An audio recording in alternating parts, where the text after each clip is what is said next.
Good morning, my name is Charis Floudopoulos, I'm a journalist at Capital.gr and I will be the moderator for the next panel under the title Decarbonisation of the Greek and Cypriot Economies and Investment Opportunities.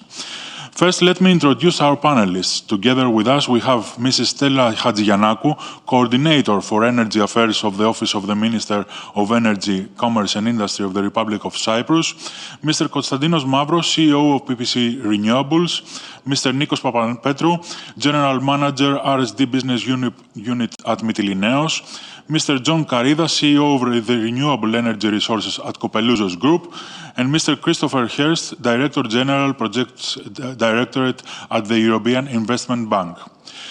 Decarbonisation lies at the center of the energy and climate policy. The EU member states are called to achieve ambitious targets introducing renewable energy investments so that they will lead to a greener energy system with less CO2 emissions. So, in this panel, we are going to discuss the challenges and the opportunities that arise from decarbonization of the Greek and Cypriot economies. Let me ask from all the panelists to keep your answers short so as to be able to have a second round of questions. So, without any further ado, let me start our first line of questions with Mrs. Hadjigiannakou. Mrs. Hadjigiannakou, what are the main challenges from the legislator's point of view towards the reform of the energy system and the energy transition? What reforms need to be implemented so as to create an attractive environment for renewable investments? What are your plans in order to achieve the reduction of carbon emissions? Yes, good morning to all. First of all, let me convey Mrs. Pilides, Minister of Energy, apologies for not being with you today, and also thank the organizers for the kind invitation to participate at this panel discussion. In Cyprus, we are fully aligned with the EU's Green Deal that calls for climate neutrality for 2050, having established a competent national governance system in the form of a 6-member ministerial committee to oversee the overall progress. Our starting point for implementing targeted policies is, of course, our national energy and climate plans for 2030. But this national plan, in order to be effective, should also be accompanied by the proper legislative tools. Even though the EU has already provided to the member states the main legislations for this clean energy transition, and someone could think that the role of the legislator is therefore an easy one, in fact, it's not, because the legislators in each member state have the challenge to transpose these pan-European legislative tools into their national law by taking into account also the specificities of each member state, the different starting points, while at the same time they need to resolve issues related to the security of energy supply, the competitiveness of the economy, the creation of a stable and attractive investment environment, and also the reduction of bureaucracy. In this context, and in order to increase the investment on renewables, each country should deal with barriers comprehensively. Only actions taken simultaneously on institutional, legal, regulatory, economic, financial, and socio-political levels can ensure the successful creation and promotion of a stable and favorable environment for both national and international investors to perform their activities in the area of renewables in a particular country. A key challenge for Cyprus is its high dependence on fossil fuels for energy, with the biggest share within the EU. This made it very crucial for the country to develop both its natural gas, the cleanest of the fossil fuels, but as well renewable energy sources. The potential of the latter is enormous, both in terms of clean energy and low electricity prices. Cyprus is now reliant on heavy fuel oil and diesel import for its electricity needs and spend over 8% of its GDP to cover this cost. The Cyprus National Energy and Climate Plan was prepared according to the previous target set by Europe for 40% emissions cut by 2030. With a new EU target for a 50% reduction in emissions, new, more ambitious EU target for renewables and energy efficiency will be now determined. Cyprus will also need to work swiftly and efficiently to uptake the various underlying targets so the new overall target can be reached, as well as the action plan for reaching those targets. At the level of our ministry, there are a number of reforms in the pipeline which will not only simplify the current regulatory framework, but also increase competitiveness and reduce environmental pollution. I will mention only a few of them. The new regulations for electricity market and promotion of renewables that both provide the setup of a new one-stop licensing process. They also provide more efficient the consumer concept. At the same time, our ministry is in the process of carrying out a strategic environmental impact assessment study due to be completed this summer for the design of a sound sitting plan for renewable projects. Together with the Cyprus Energy Regulatory Authority and the transmission system operator, the ministry is also working very hard to complete the liberalization of the electricity market. As of the 1st of January 2021, we have already entered a transitional phase and a number of new entrants have entered or are planning to enter the market.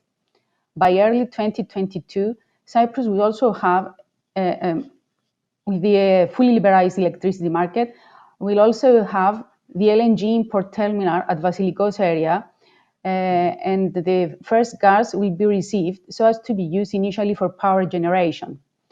Natural gas, of course, is a cheaper and cleaner energy source, widely acknowledged as a bridge fuel for the transition to a zero-emission economy.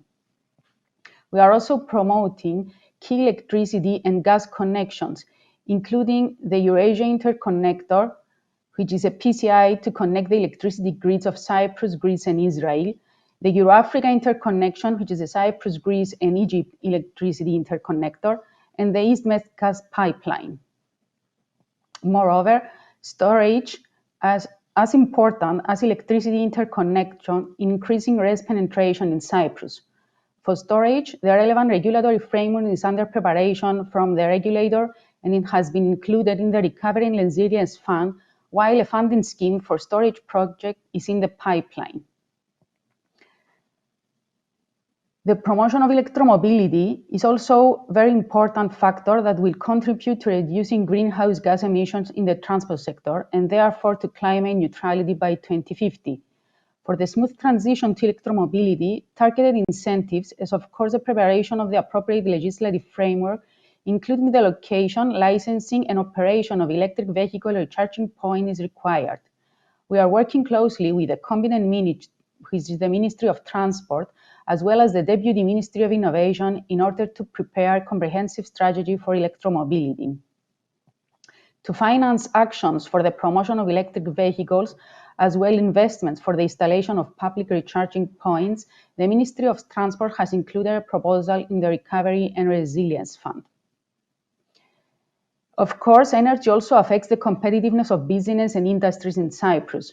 For this reason, the Ministry of Energy has prepared proposals for new funding programs co-funded by the EU of around 400 million euros for the greening and recovery of the economy. Around half of these funds will be allocated to promoting the transition to green energy through RES, charging points for electric and plug-in hybrid vehicles, smart meters, and energy efficiency measures in households, small and medium-sized enterprises, and governmental and municipal buildings. The majority of the remaining funds will go towards promoting greener entrepreneurship, i.e. through targeted programs for transitioning to a circular economy, the digital upgrade of enterprises, the creation of business clusters, and the enhancement of the competitiveness of small and medium enterprises in the manufacturing sector. Moreover, a dedicated business support center, as well as one-stop center for licensing commercial renewable projects, will be set up. These are a few of the main plans that the Ministry of Energy and the government of Cyprus are promoting for the decarbonization of the economy. But for this to happen, each and every one of us has a role to play, from people saving energy and upgrading the energy efficiency of their households, to business revising their practices towards a more circular model, to regulators and government services, streamlining their processes, and Parliament, of course, for voting through the crucial bills relevant to energy efficiency and renewable energy sources regulations. Thank you. Thank you, Mrs. Hadjigiannakou, for your thorough presentation. And now let's go to Mr. Mavros. Mr. Mavros, the main problem for PPC and PPC renewables in the past was not in the strategic planning, but in the implementation and the realization of ambitious targets in renewable energy. What is different now? Give us an outline of your strategic goals in renewable energy and major investments of PPCR's pipeline. Thank you for the question. I'll try to give you a brief outline of the way we view the market going forward, and then, of course, I'll give you an insight of our plan for the near future as well as for the 5 years coming up. So we live in an era where energy transition is ongoing and it is an unprecedented issue. So electrification as an outcome creates new challenges and opportunities for further growth in the market as a whole. I'd like to define what we conceive as energy transition. So we are talking about decarbonization, about the lignite phase-out plans of the country. We're talking about decentralization, production everywhere, not in centralized plants. And of course, we are talking about digitization. Digitization is needed to support new networks and, of course, new infrastructure. So again, electrification of the economy is the challenge itself.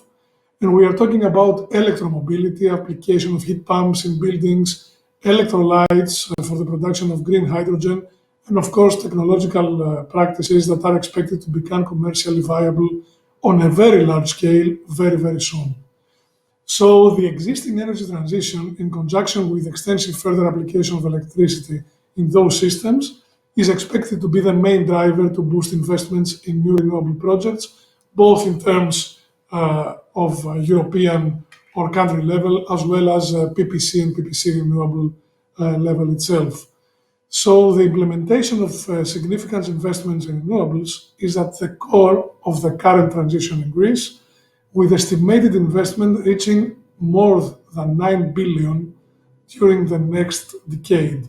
So we can all understand the importance of these investments and, of course, the importance of our presence within this framework. In addition to the lignite phase-out by 2028, further strengthening of the role of renewables in Greece are expected through this electrification I just mentioned. So in this environment, PPC Renewable is changing. We are a subsidiary of PPC Group, being the largest company in the region, and I'm not talking only about Greece, but in the broader region. So we expect to play a critical role. Our role lies on the underlying assets, and this is the portfolio of assets we hold that exceeds currently 7 gigas. We are active in all forms of energy, so we are active in wind, we are active in solar, we are active in small hydro plants, geothermy, and of course biomass, and we are going to keep exploiting these opportunities in the future. So coming to your question now, you asked what has changed and what will drive our focus in the near future. So one thing is the broader energy environment that I just described. A second main issue is that the new group strategy, and I'm talking about the PPC group strategy, is aligned to the national targets for renewables, and of course this aligns our target within PPC Renewables as a subsidiary. We also have on board a new team. We are building a company of knowledge. We are building a company with an average age of 39 years old. 90% of our personnel are very, very highly qualified, and this, I believe, is making and will be making the difference in the years to come. We are focusing currently on the underlying assets of the group, and I'm talking about the very critical infrastructure within the lignite areas, where a part of a core of our pipeline is located, And we believe that this will also make the difference in our projects going forward. What I believe relates to the panel itself and our change in the near future is the fact that we have internationalized our tender properly. So we have been onboarding the best collaborators to build up proper international tenders, attracting tier one EPC contractors for the first time. And what relates to the tier one EPC contractors is the fact that we have now signed and we are proceeding with all our projects via non-recourse project finance techniques. This is the first time in history for this company, and this is the main tool we are going to be using for the projects going forward. I believe that this will make a difference. These are the modern tools to finance projects within the energy region. And of course, we are in very close collaboration with tier one financial institutions in Greece and of course on a European institutional level. Finally, I believe that we are keeping the pace, entering all new technologies. The company is present and will be present in all new tech within the renewable energy field, and I'm talking about floating photovoltaics. We have already increased our pipeline by applying for this new technology. We are going to form coalitions to enter the offshore wind projects in the Aegean. We believe that there is an opportunity for collaboration in this field, and we are going to be exploiting this thoroughly. We have already applied for 1 gigawatt of storage. Batteries is adjacent to the renewable market. Without batteries, maybe we will be seeing a saturation in the model. So we are present on that. We believe that we have quantified and qualified appropriate applications, and we are very positive and ambitious on deploying this further. Finally, the company and the group, of course, will be active and will be present in the hydrogen revolution. Everybody is talking about the hydrogen economy. This is where we are going to be present, and we are going to be dynamically positioned. So PPC Group and PPC Renewables is dynamically positioned in the energy market, and this is done through the realization of significant investments in our renewable projects.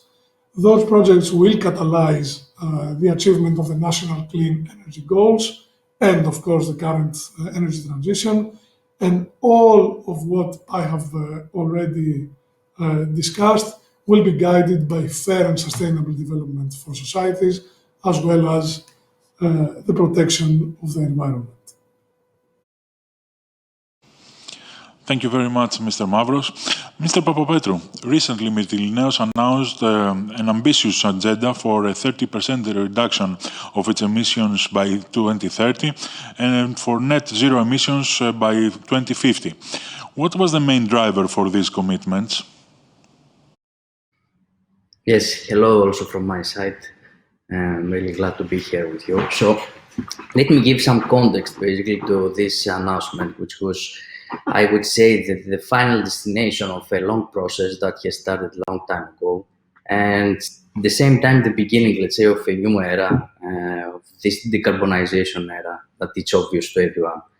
So as Mytilineos, we are active in a number of activities. We're quite diversified company in the industrial sector, in the energy sector, in the construction sector. So you can assume that we have a number of messages and from a broad universe, I would say, of clients, suppliers, people, investors, in all of those activities, long time now. Because as a company, also as a business culture, we are open to hear messages. We try to be proactive, we try to be innovative, and we try to be ahead of the curve. So a long time now, this is part of the agenda, this is part of the debate, this is part of what is going on to be the future looks like. And the last 5 years especially, and I'm glad to be also responsible for the Renewable and Storage Development Unit, working in 23 countries, doing solar and storage, both as an EPC, as an investor, as well as 5 continents, and working very closely with majors in the global energy transition effort including oil and gas companies, utilities, major investors on a global framework. We had plenty of messages leading up to the same exactly direction, which was simply renewables were becoming more and more competitive, of course. Storage was part of the future, including also the fact that it was becoming more competitive.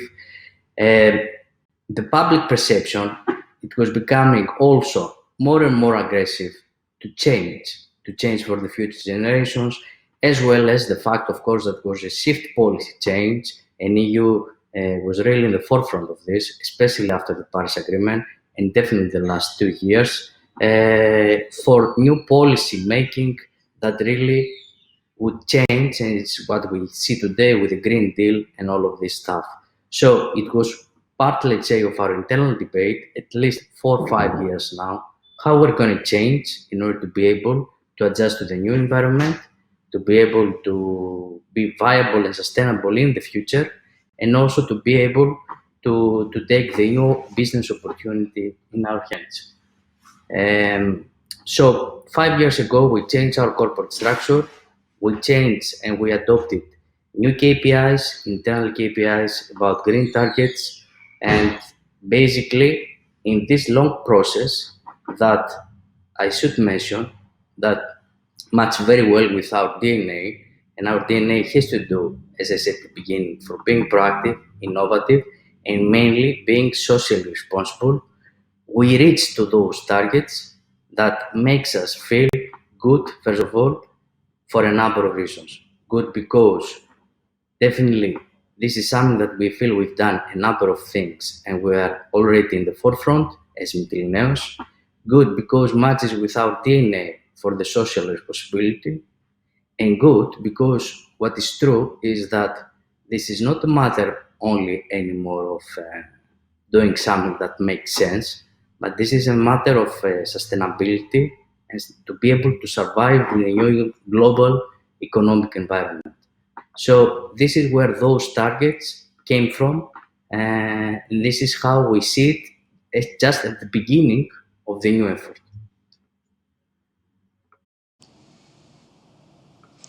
Thank you very much. Before going to the next question, let us first listen to the message from the President of the European Investment Bank, Mr. Werner Hoyer, regarding our topic.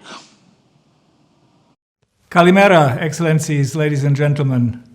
I'm delighted to be part of the Delphi Economic Forum in this highly symbolic year for Greece. Thank you very much for having me. Ευχαριστώ. Ladies and gentlemen, we have seen an extraordinary and impressive policy response in Europe, both to fight the spread of the pandemic and to limit its economic fallout. At the EU Bank, we have been playing our part. We were one of the first ones to fund the R&D activities of BioNTech, alongside many other companies active in vaccine development, diagnostics, and treatment. And together with our subsidiary, the European Investment Fund, we have put in place a safety net for large, small, and medium companies to help ensure that healthy companies remain liquid during these difficult times, irrespective of where in Europe they are based. Greek companies were and continue to be key beneficiaries of these schemes, leading to a record engagement of the EIB group in the country in 2020. We are proud of what we have achieved together with our Greek partners in the last year and a half. But make no mistake, the most impressive support schemes will ultimately be in vain if all we try to do is to recreate business as usual. The pandemic has brought into focus many of the vulnerabilities in our systems and institutions. A true recovery from COVID-19 therefore cannot and must not be about putting things back together the way they were. What we need is to build back better. I'm very grateful that member states have made this idea the core of the EU recovery instrument. The RRF, as it is often called, is not only impressive in size, but also in ambition. Instead of solely trying to stimulate aggregate demand, it aims to use the resources of the recovery package to modernize the EU and eliminate the growth obstacles that have been hindering our potential for so long. One important area in which our economies have been underperforming for some time now is in delivering productivity growth. Paul Krugman famously said, "Productivity isn't everything, but in the long run, it is almost everything." What he meant by this is that a country's ability to improve its standard of living over time depends almost entirely on its ability to raise its output per worker. And in this respect, Europe's performance has been nothing short of disappointing recently. The result has been stagnating wages for big parts of our society, few opportunities for individual development, in particular among younger people, and low fiscal revenues, putting at risk the social safety net that we are so proud of in Europe. The good news is, from digitalization to robotics and synthetic biology, a technological revolution is underway, and artificial intelligence, cloud computing, 5G, and the Internet of Things are poised to create further disruption in the next decade. If we invest the resources of the EU Recovery Fund right, these technologies could help us overcome our sluggish growth in productivity and bring us closer to achieving our goal of carbon neutrality by 2050 at the same time, affirming Europe's global leadership ambition when it comes to fighting climate change. I say they could.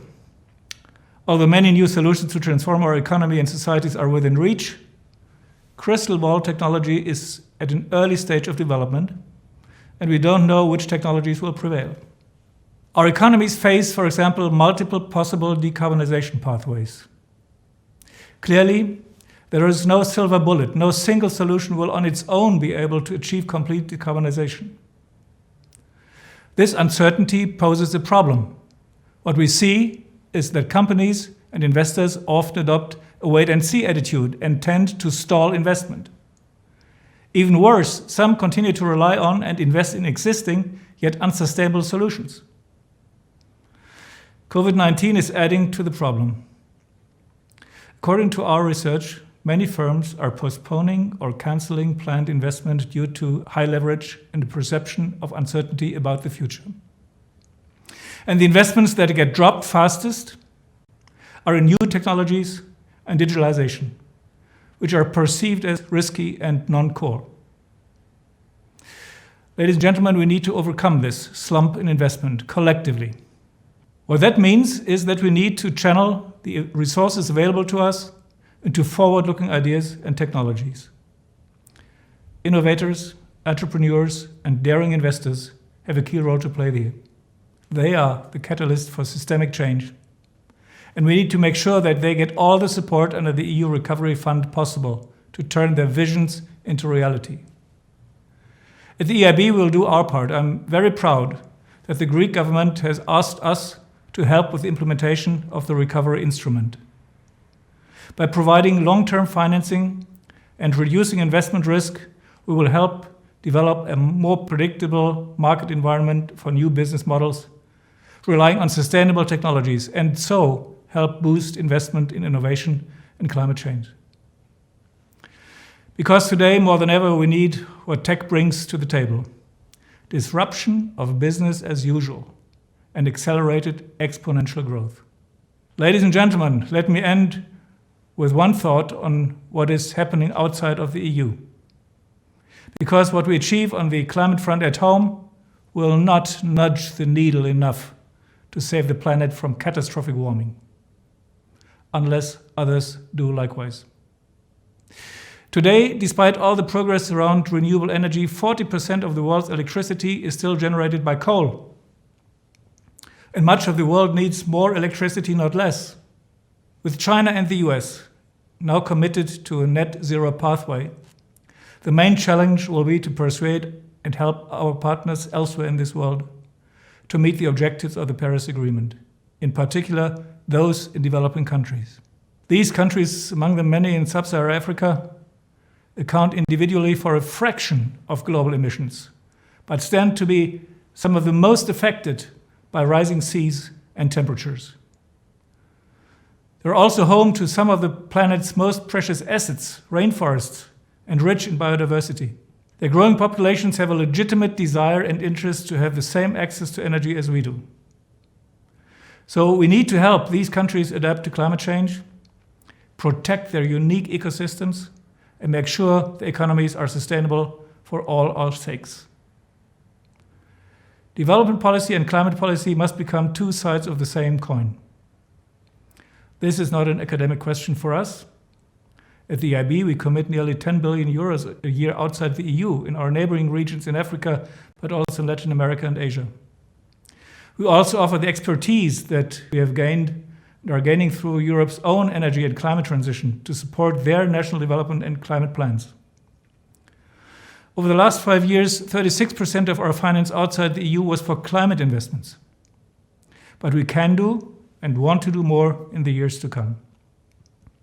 This is why I have proposed a reorganization of the EIB's development activity in close cooperation with national development agencies and the European Commission.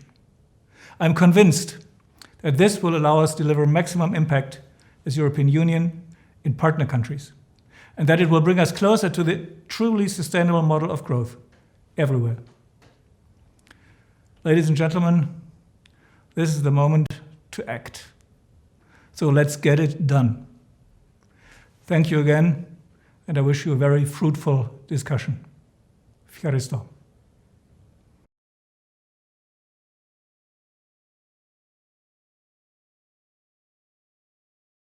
And the challenges of the COVID-19 era. We go back to our panel and Mr. Karydas from Copelouzos Renewable.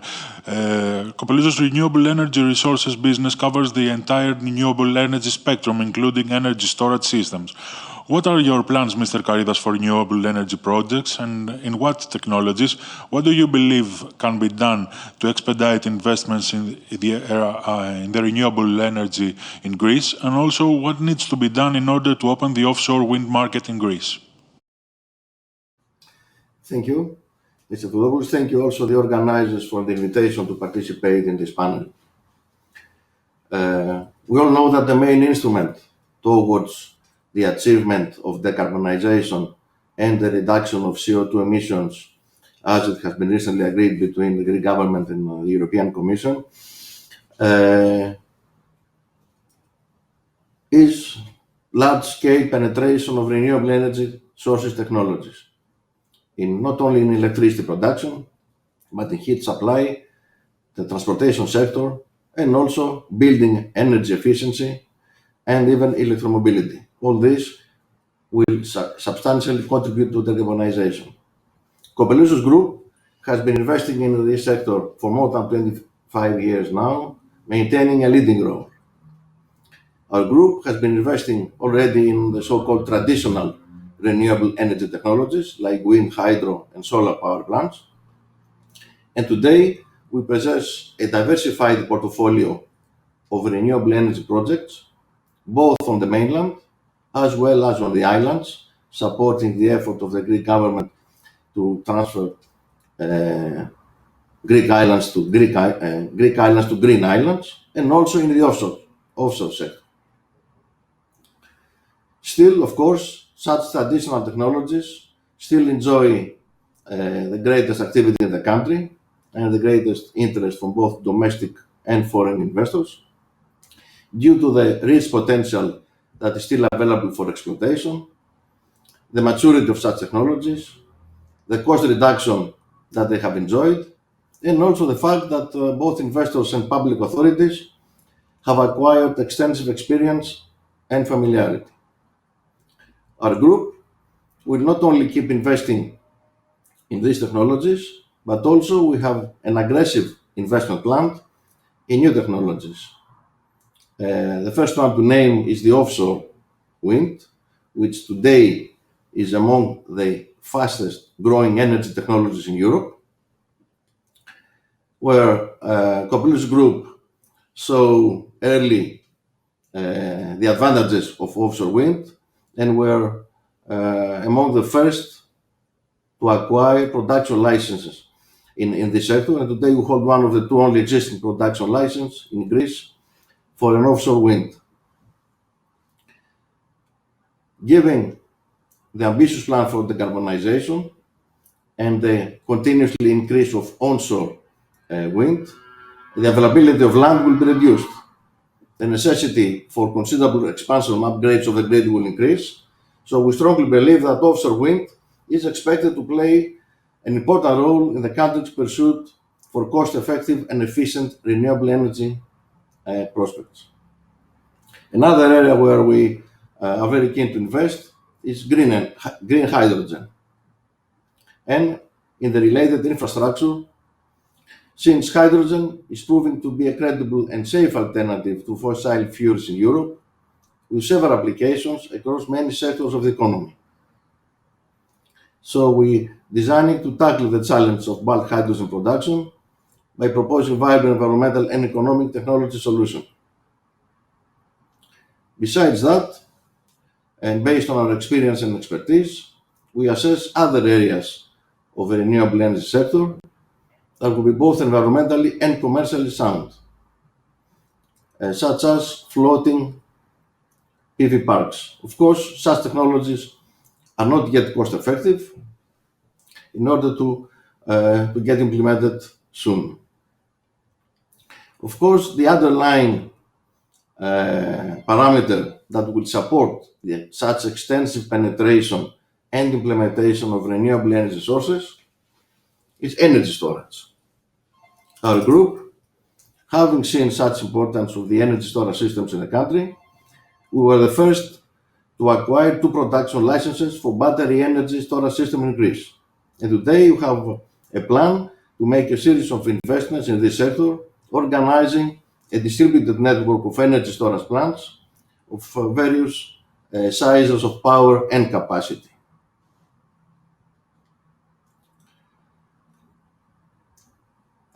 Regarding the offshore development, as a country, we welcome the announcement by the Greek Ministry of Energy that within the next few months a new regulatory framework will be in place, which is of vital importance to open the sector of offshore winds in Greece. To this end, Copelouzos Group has made specific proposals in order for this to be accomplished. Very quickly, to name the most important ones, we proposed a combined model to be implemented, where the government proceeds with the allocation of sea sites where bottom, fixed and floating wind parks can be developed, and then it will be the responsibility of the private investors to design and license the offshore wind parks.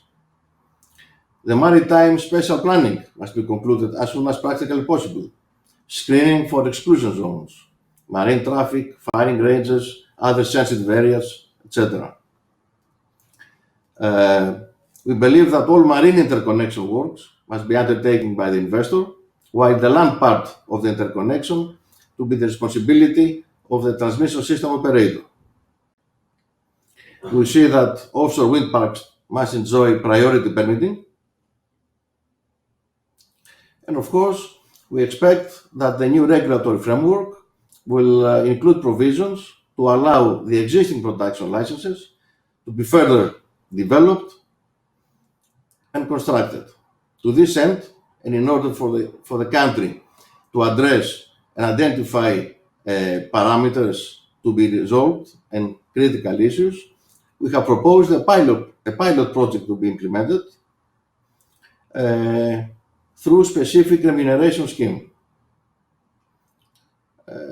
We also see that the Recovery and Resilience Fund can be used to support such first installations. And we must not neglect the importance of both the state and all investors to start informative campaign towards all stakeholders and local communities for the importance of offshore development. As I said, offshore wind provides for an excellent opportunity to be exploited, to bring large investments, develop local expertise, and have a positive impact on the Greek economy. So, as a country, we must not lose such opportunity. Of course, as I have said before, all these investment plans must be supported by the introduction of proper battery energy storage units, where again, like the offshore, we have to see a new regulatory framework put in place immediately in order to make such systems sustainable and quickly to be implemented.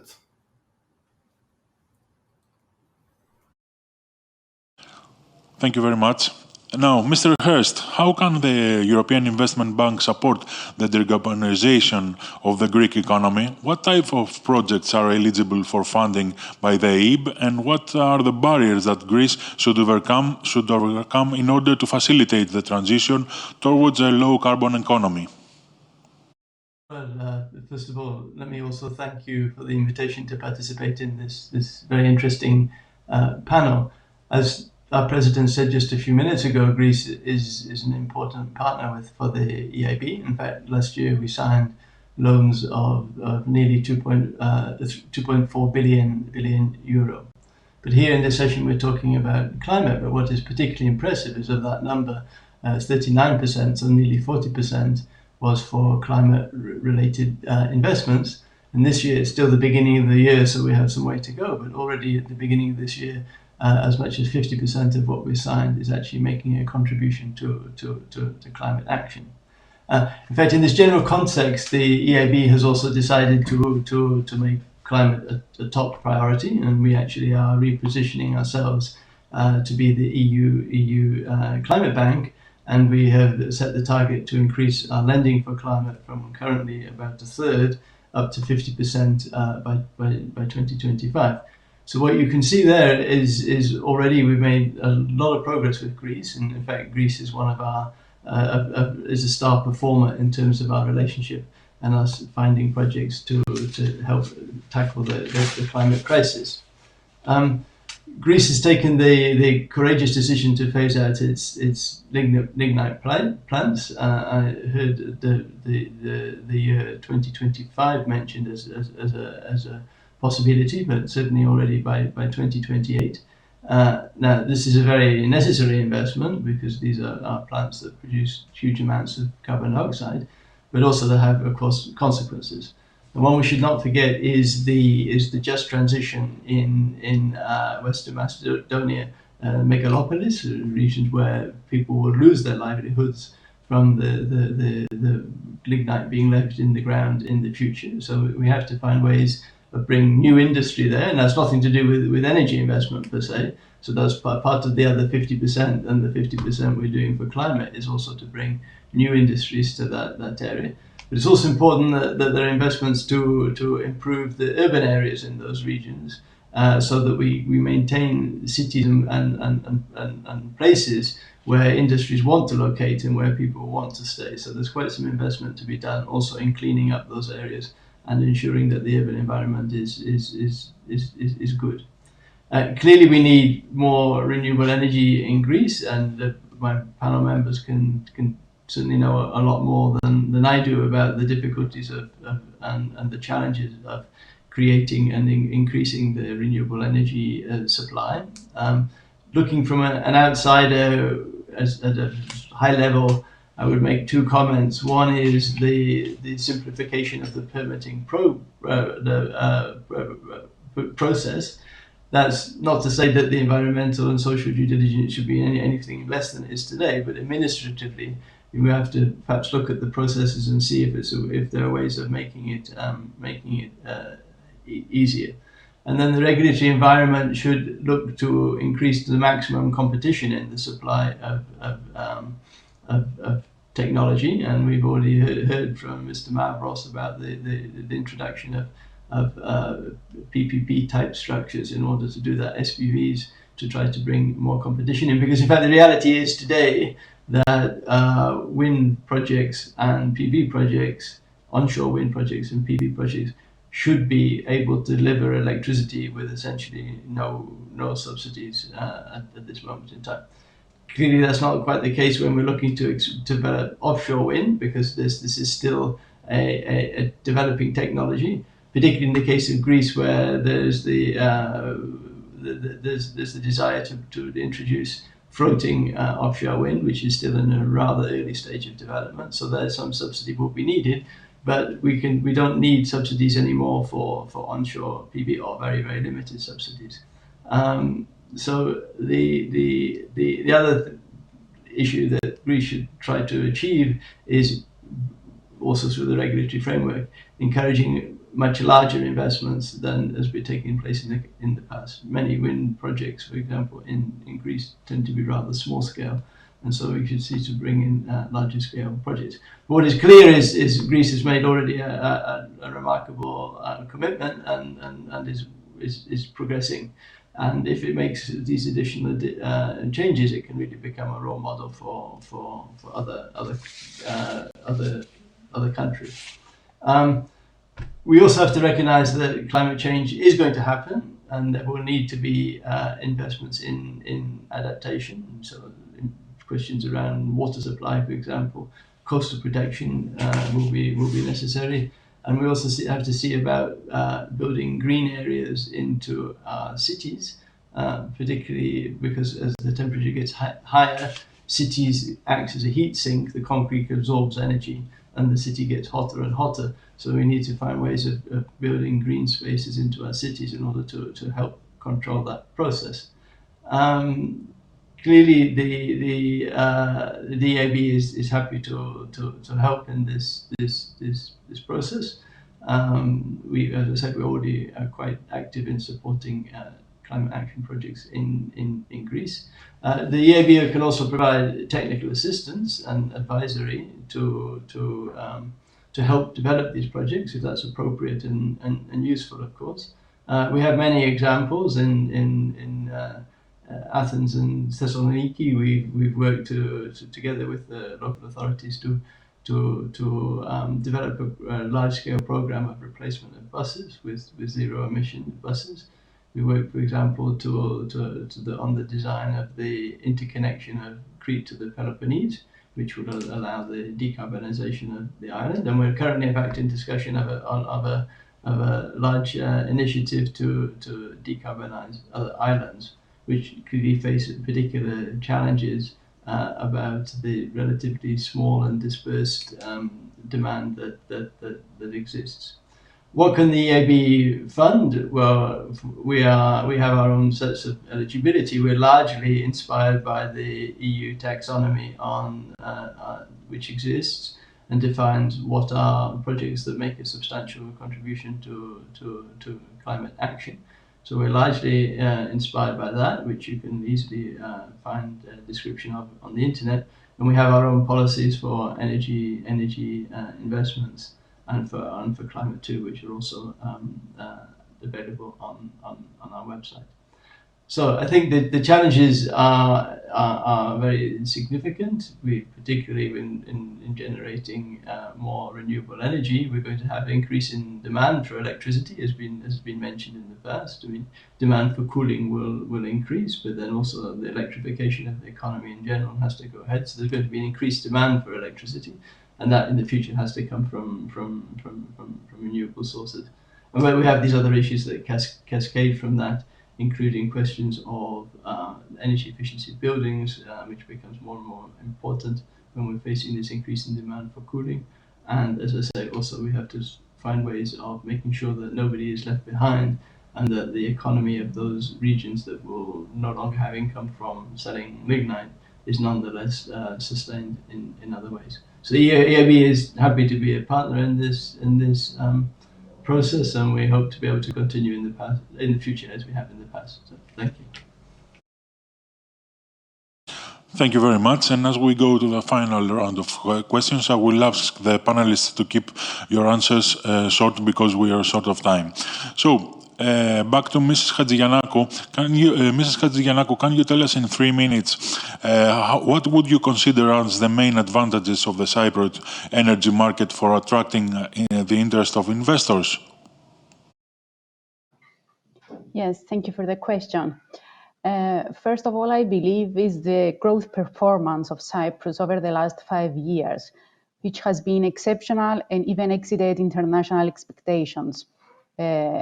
Cyprus returned to an investment-grade credit rating in 2018, gave both the economy and investors confidence and boost their interest for Cyprus to invest in Cyprus. Cyprus' open economy, its European Union status, The favorable tax regime and its established role as a regional business hub between three continents are also a few of the reasons why Cyprus continues to appeal investors. Moreover, the recent fast-track system mechanism that was established for international companies to set up international and regional headquarters on the island is also a factor that encourages foreign investors to come in Cyprus.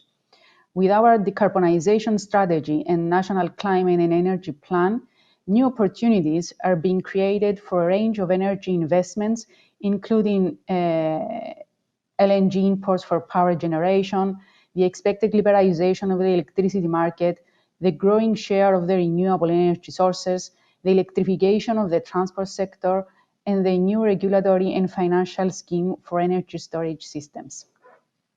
Thank you. And for keeping the time. Mr. Mavros, what is the status of your strategic partnerships with other significant international players such as RWE? What was the driving force behind these partnerships? Thank you. I'll go a step back.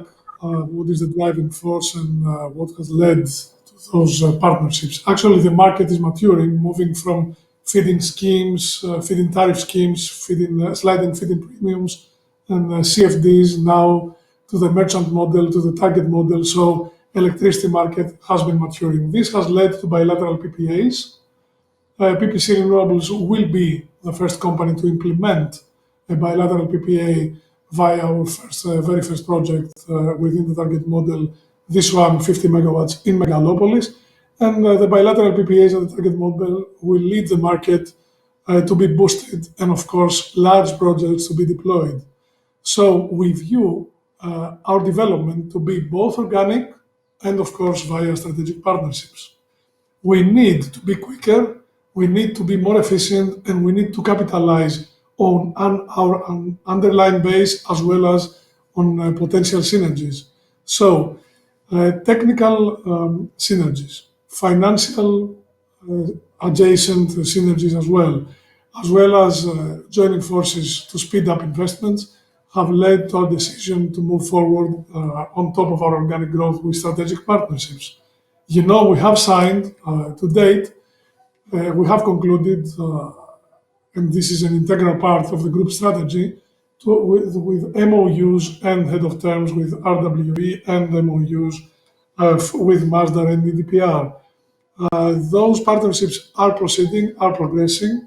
We expect that by the end of the summer, we'll be having in place a joint company with RWE to be exploiting a joint contribution deal of a total capacity of up to 2 gigawatts in Greece. So again, to summarize, we believe that the market has been maturing, is now mature with the target model. We need to deploy both our organic pipeline and strategic partnerships, and this is what we do. By the end of the summer, RWE, PPCR's strategic partnership will be in place. Thank you very much, Mr. Mavros. Mr. Papapetrou, Mytilineos is a global leader in energy storage solutions. From the investor's point of view, what needs to be done in order to facilitate such investments in Greece? What are your plans for renewable and storage investments in the Greek market? And also, what do we need on an EU level in order to see significant progress and have the EU meet its target to reduce the level of greenhouse gases by 55% by 2030? Yes, indeed, we believe definitely in the storage, and we have invested a lot of time and capital the last 10 years to the battery storage. In fact, we've built as of today in more than 600 and around 600 megawatt hours of storage systems, either standalone or hybrid. Among those countries, we are also hugely present in UK, where we have more than 14% of the local market share. And I mention UK because UK is definitely one of the front runners in whatever has to do with the energy transition as well as the storage system. So it's a very good the experience, and this is exactly what we try to do, is to transfer all this global experience now that the Greek market is taking off also in the storage system. So what has to be done in the storage systems in Greece is as simple as a proper framework that will be able to incorporate good practices that work in other environments, in other markets, in other countries, that more or less can assimilate what we have as an energy system in Greece. Possibly UK as well as the Italian system are practices that make something like that. We have made proper recommendations and suggestions to the ministry, so we are really looking forward when the new framework will be announced. From investment point of view, what we plan as Mytilineos is that we have already ongoing a pipeline of 1.1 gigawatt of storage applications, either standalone or hybrid. And also, as in the renewable sector, we have, of course, plans for more than 1.5 gigawatt, basically, of solar plants that are in the final investment stage and are about to begin the next period. Now, considering your second part of the question that has to do with the EU, what I would say that is important for the EU in order to be able to achieve the targets, I would discriminate two categories in these questions. First of all, definitely we should be happy and proud of the fact that the Europeans and EU is really a front runner and pioneer to whatever has to do with the climate change. And we see this the last couple of years, even before COVID, being really evolved with the Green Deal and with the influence that has made to the rest of the nations. If I would like to pick up two issues that would need improvement, I would say first of all would be not to create two-speed social teams, the ones that are pro-decarbonization and the ones that are not. Because as in every kind of change, and this is going to be a difficult change for the economy, there will be industries, there will be people that will be definitely affected by this change, because they will have to change the way they operate, the way they work, and they will need support. They will need to be educated, to be warned, to be supported in order to change the way of doing business and living. So this is one thing, a social thing that we have to be very careful, no matter how much all pro-decarbonization we are. And the second thing is a technical issue. I think because we are very glad to be in the same time to try to do decarbonization in a period that EVs are economically viable. There is IoT with the 5G that's going to be disruptive with the application that it's going to have. So the second thing that I think EU needs to try a little bit more is the fact that we need to change this, to shift the demand curve in order to fit to the renewable profile. We still have policies having a fossil fuel generation profile trying to fit in, let's say, a renewable generation profile with the storage. This is not efficient. This won't work with the best economies of scale. So what EU has to help is through the IoT and the storage to make the basis for its design for the decarbonization, the renewable generation profile, in order to be able to be more efficient, cheaper, and quicker. Thank you very much, Mr. Papapetrou. Now, Mr. Karydas, how do you believe energy storage can contribute towards the target of high-res penetration, and what are the views of Copelouzos Group in relation to investing in this sector and the way this sector can be opened in Greece?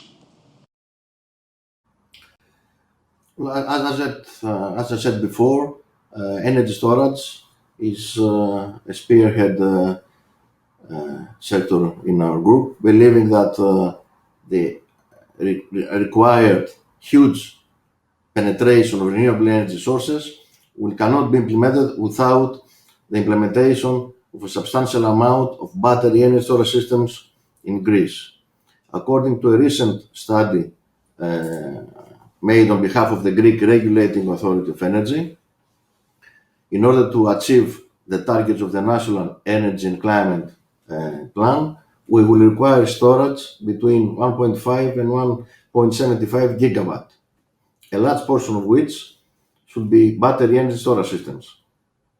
However, as such targets need to be revised and adjusted upwards, we understand that the required power of battery energy storage will be large in Greece. To this end, we have, as I said, we have already received the first production licenses. We have applied for additional production licenses. We have made a design to cover various sectors of Greece with variable power and capacity, believing that in this way the twofold importance of storage can be realized. First of all is management of production, efficient management of production, and number two, the very important ancillary services that the battery energy storage system will provide to the grid, like stability, improvement, power quality, frequency regulation, peak saving, security of supply to remote sites and islands. This is very important for Greece, as well as a vast number of other important services. To this end, of course, we have to have a carefully thought regulatory framework.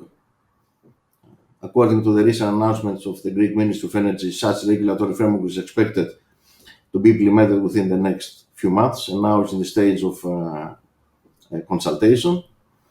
And we believe that such a regulatory framework should address some very specific and important issues, like to provide precise rules for the participation of both autonomous and hybrid battery energy storage in all markets, especially the standalone battery energy storage, in all markets of the target model.